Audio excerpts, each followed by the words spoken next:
Good evening, you're watching World News Tonight on TVP World. I'm Aaron Darman. European leaders, including allies of Donald Trump, are railing against the US president after he claimed that America's NATO counterparts stayed away from the front lines throughout the 20-year war in Afghanistan. More in just a moment, but first, the latest headlines. Reports that Brussels and New Delhi are close to penning a historic trade deal. Ukrainian President Volodymyr Zelensky says a US document on security guarantees is ready to be signed. And the grand finale of Poland's largest charity event gets underway. Donald Trump is facing stiff backlash from leaders across Europe over his claims that non-American soldiers stayed away from the front lines in the Afghanistan war. Even typical allies of the US president, including Poland's Karol Nawrocki, are pushing back, saying Washington is aware of the sacrifices of Polish troops. As Gabriela Fesnak reports, President Trump has since lavished praise on the United Kingdom's efforts in the Middle East without explicitly walking back his remarks. US President Donald Trump's comments, in which he downplayed the role of European troops in Afghanistan, continue to draw the ire of European leaders. They'll say they sent some troops to Afghanistan or this or that, and they did. They stayed a little back, a little off the front lines. I consider President Trump's remarks to be insulting and frankly appalling. And I'm not surprised they've caused such hurt to the loved ones of those who were killed or injured. Prince Harry, who himself served in Afghanistan, called for the sacrifice of British troops to be respected, adding that 457 British service personnel lost their lives in the war. It's very disrespectful, you know, the Americans asked us to get involved in that conflict, so he clearly knows that we were there on the front line, and I think he should make an official apology. Veterans from other European countries are also expressing their indignation. Denmark lost 44 soldiers and had the highest per capita casualty rate among the Allied forces. The comment, the disparaging remarks that Trump and the cohort around him comes with, of course, it saddens me, but if anyone knows something about staying away from the front line, it is Trump. Polish General Roman Polko also criticized the US president's comments. At first, I wondered if I should just return these acknowledgements and medals. But at the end of the day, we need to realize that this is being said by a president who simply does not seem to know how the Poles supported the United States after 9/11.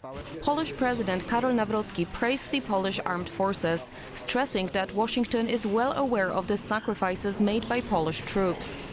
I am convinced that President Trump didn't have Poland in mind, or else he wouldn't call Polish soldiers great warriors when we spoke in Davos. US Ambassador to Poland Tom Rose was quick to attempt damage control, stressing that Washington appreciates the Polish armed forces and their sacrifice. Poland has no greater friend than Donald Trump. He has repeatedly underscored his deep respect for Poland's sacrifice and its unwavering commitment to the NATO alliance. Italian Prime Minister Giorgia Meloni, usually aligned with Trump, was the latest to clap back at the US president. Statements that minimize the contribution of NATO countries in Afghanistan are unacceptable, especially when they come from an allied nation. Trump responded to the criticism on Saturday following Starmer's rebuke, but stopped short of an apology and only praised British soldiers. The UK military with tremendous heart and soul is second to none, except for the USA. We love you all and always will. Europeans altogether lost almost half of the number of soldiers that the US had as casualties in Afghanistan. And so to claim that the Europeans were irrelevant and that they stayed in the back is all completely preposterous. While the United States suffered the heaviest losses, its allies also paid a significant price. By the end of 2014, NATO casualties in Afghanistan totaled nearly 3,500. More than 1,000 of those killed were from non-US forces. For TVP World, Gabriela Fesnak. And we'll break all of this down with Elizabeth Braw, Senior Fellow at the Atlantic Council, later on World News Tonight. India and the European Union appear just days away from sealing a breakthrough free trade deal that could see tariffs cut on European-made cars. The South Asian superpower will reportedly sign the agreement with the bloc on Tuesday, ending almost 2 decades of talks over what's being called the, quote, mother of all deals by European Commission President Ursula von der Leyen. Aside from cutting tariffs on cars, with levies potentially dropping to 40%, the pact could also expand bilateral trade and lift exports of Indian goods such as textiles and jewellery, which have faced 50% tariffs from America since August last year. Media reports, of course, suggest the final quotas may be subject to last-minute changes.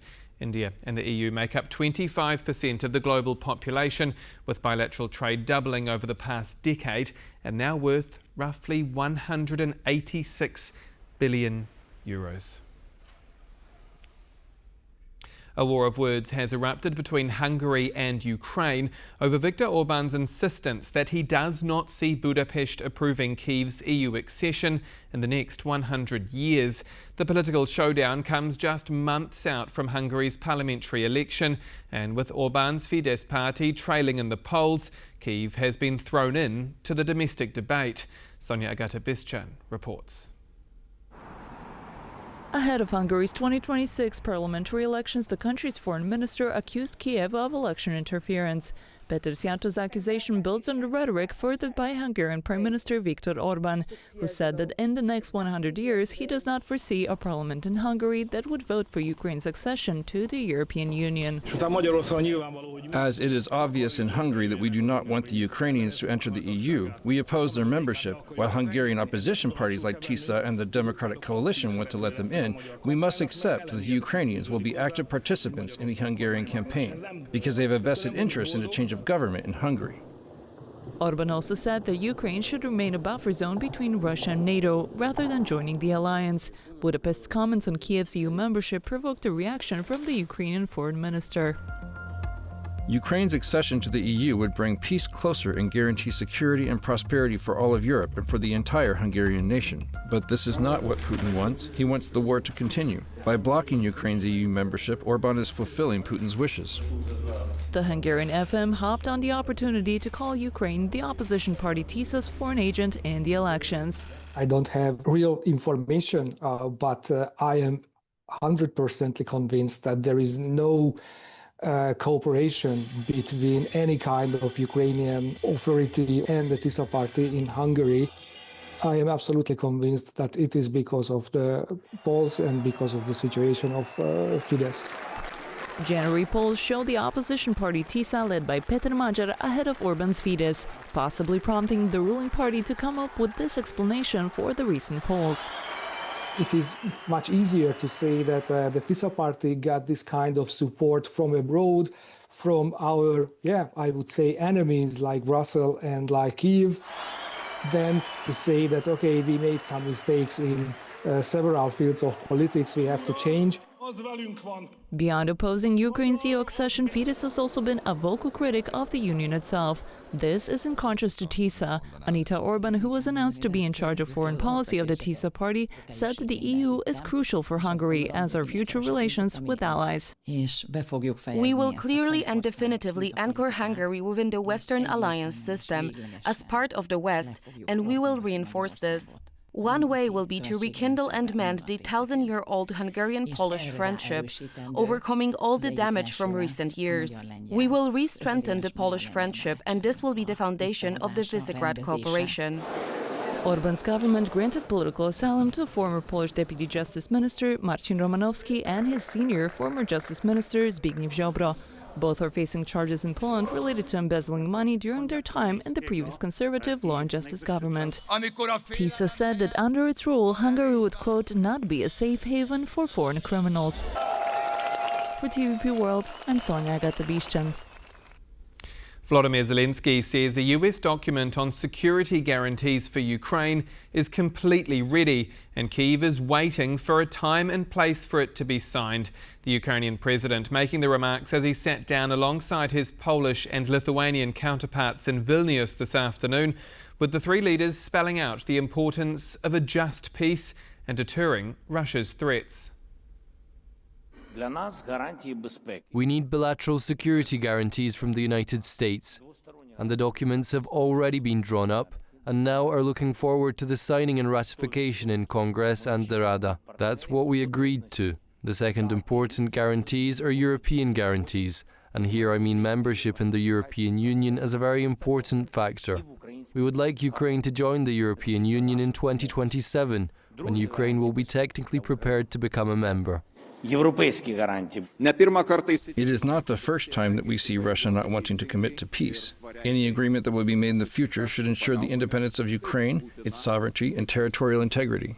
Multinational military forces deployed in Ukraine with the support of the United States would be essential for maintaining peace.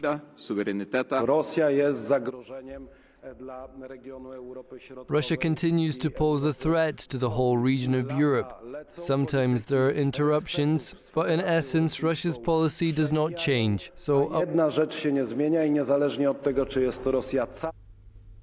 And as Russian drones attack Kyiv from the sky, its citizens are suffering through a bone-chilling winter. The Ukrainian capital's radiators are ice cold. Temperatures inside apartments have dropped to 10 degrees. And some have even been forced to sleep in their hats and gloves for the past fortnight. Yulia Makarenko from TVP World's partner channel Vodtak TV has more.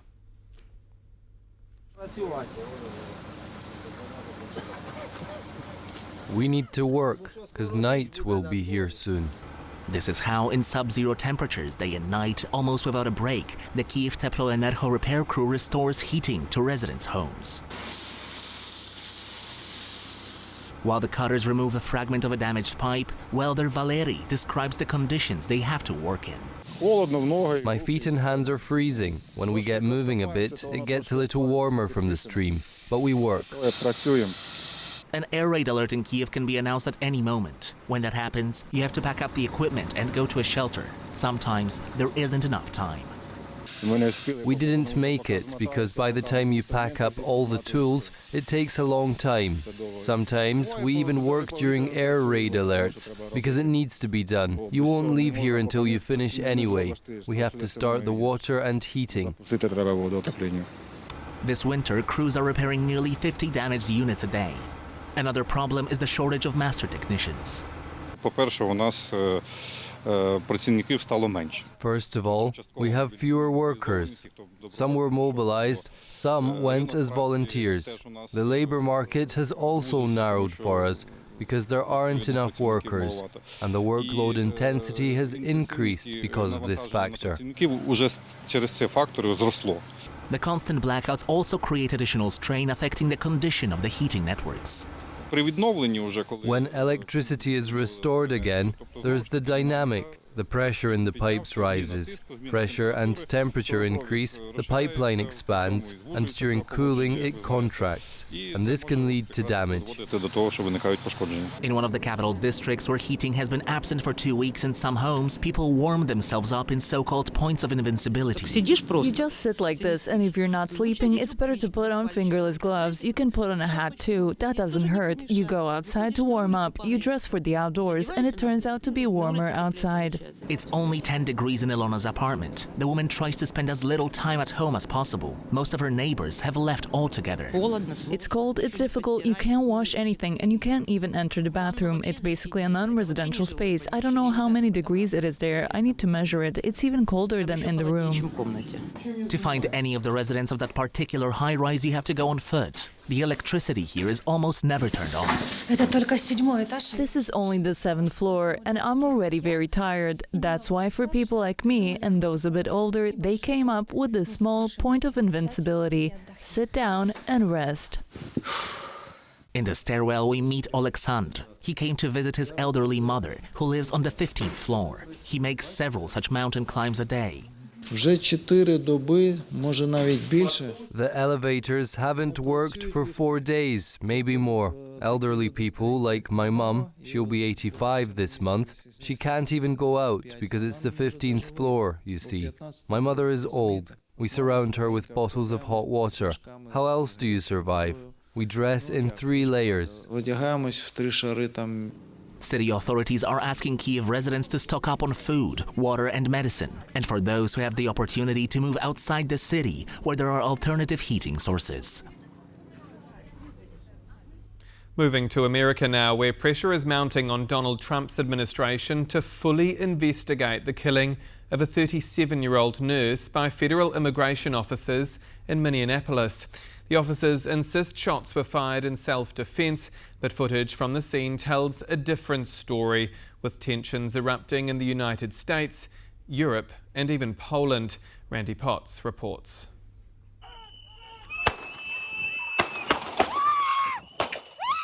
In Minneapolis on Saturday, Alex Preddy, a 37-year-old intensive care nurse, was fatally shot by federal agents. Oh my God! The European reaction has been across the board, from guarded to explicitly condemning.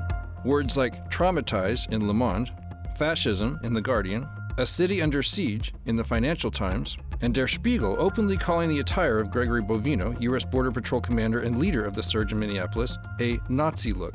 When Polish member of the European Parliament Dominik Tarczyński praised ICE's actions online, the reaction from the Polish left-of-center leadership was quick. You have to be morally bankrupt to post something like that. Jarosław Kaczyński, do you plan to keep tolerating this brute within your party's ranks? Across Europe, as ICE ramped up in 2025 and social media filled with stories of European citizens being detained by U.S. border control, travel to the U.S. plummeted. Saturday's death marks the second fatal shooting by federal officers this month during a massive surge of 3,000 agents ordered to the city for what federal officials say is immigration enforcement. A newly confirmed video of the shooting appears to show an ICE agent clapping after shots are fired. All he was doing was helping people park and get through safely. There was absolutely no danger to any of these agents. Local Democratic leaders, including Governor Tim Walz, says the federal presence makes the city less safe, and he wants ICE to leave. This federal occupation of Minnesota long ago stopped being a matter of immigration enforcement. It's a campaign of organized brutality against the people of our state.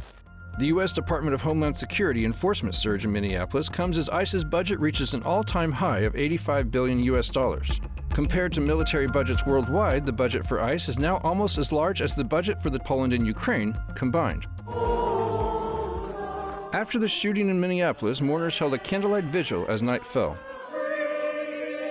It's been really beautiful tonight to see all the people in our neighborhood coming out to show their support for Alex Preddy, who was killed, and to say no to the violence and harm that is being spread throughout our communities. For TVP World, Randy Potts.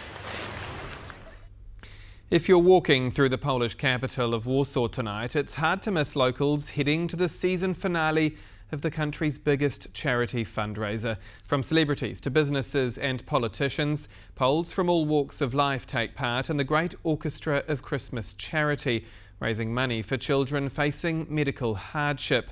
For more, let's go live to Warsaw's National Stadium, where Aisha Abadje is standing by. Good evening to you, Aisha. So what's the mood like on the ground? Good evening, Aaron. Well, you know, Poles love to gather and celebrate traditions. And at this point, WOŚP, the Great Orchestra of Christmas Charity, has definitely become a tradition for many Poles. Everyone gathers today on the grand finale, and they donate, and they get this red sticker right here to show that they donated. And this means a lot for Poles.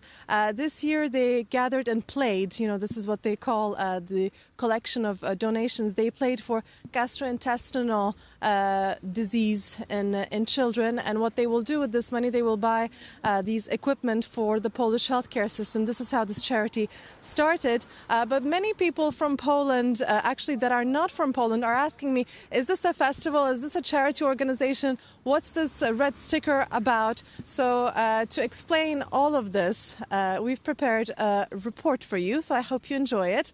And Warsaw is definitely celebrating tonight.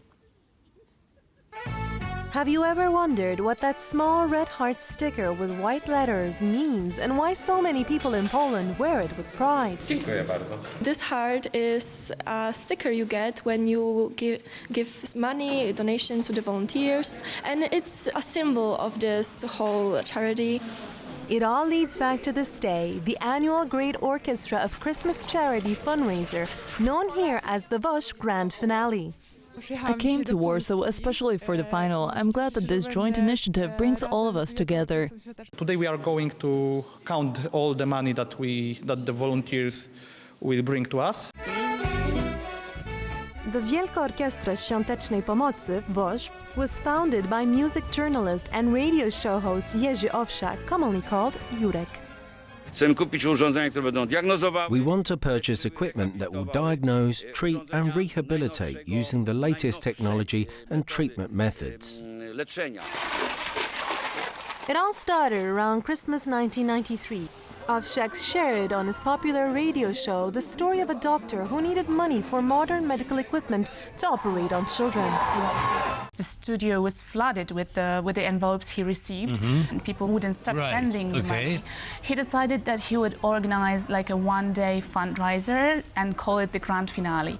So he had it as a one-off event, but it turned into a over 30-year-old tradition now. Over the past 33 years, WOŚP has raised nearly 2.6 billion zlotys, roughly 600 million euros, funding around 81,000 medical devices for hospitals across the country.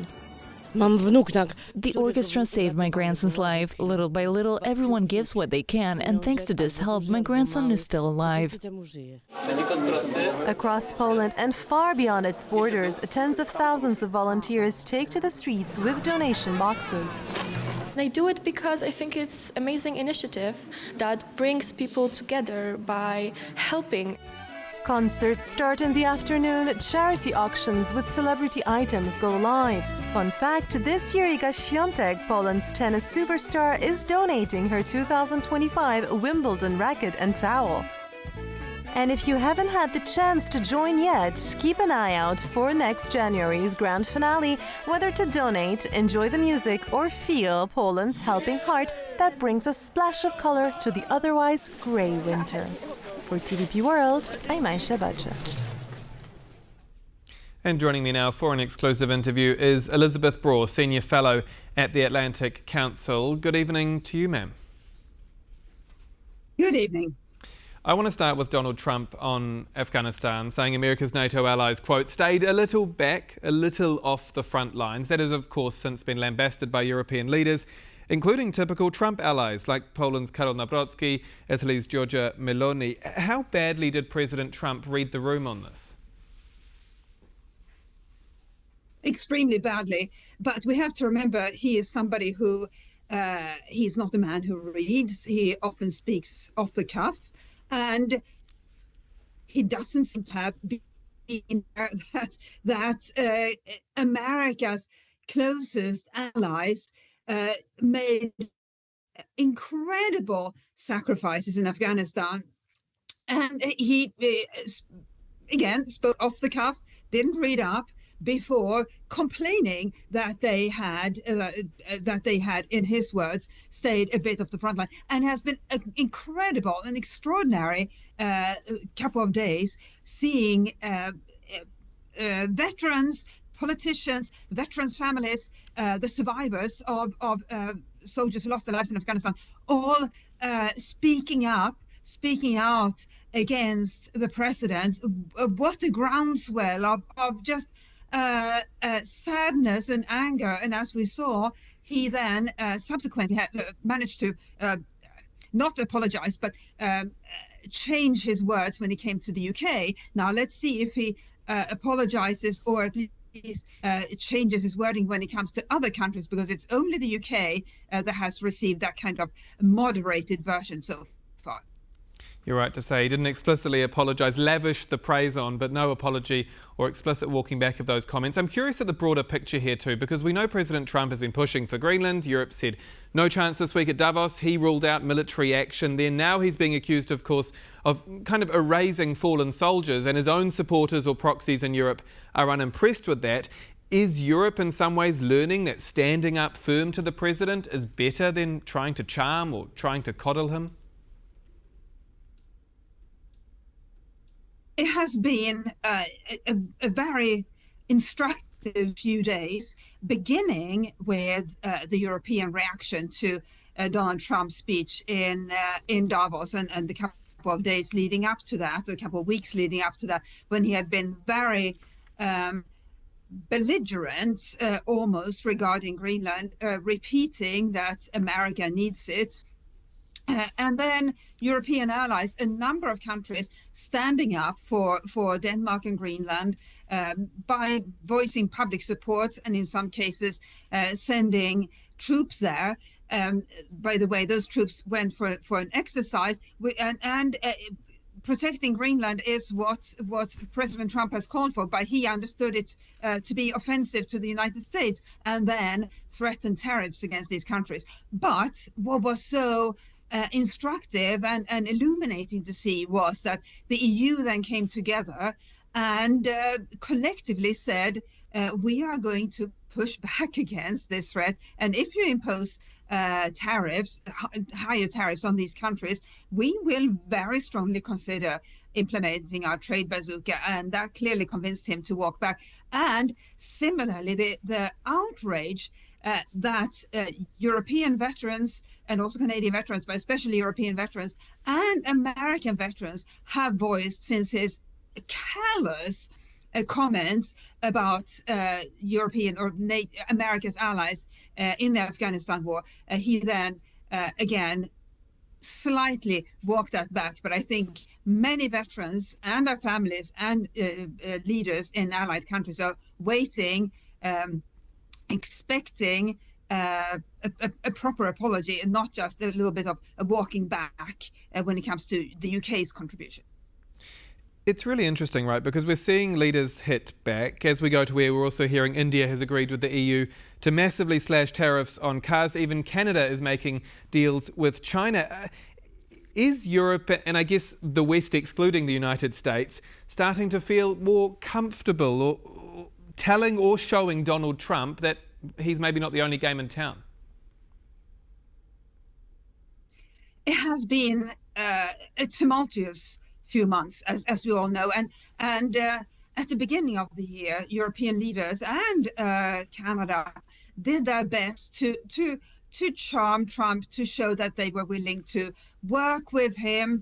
They flattered him. They did everything. They took every step that you could possibly countenance, and that's.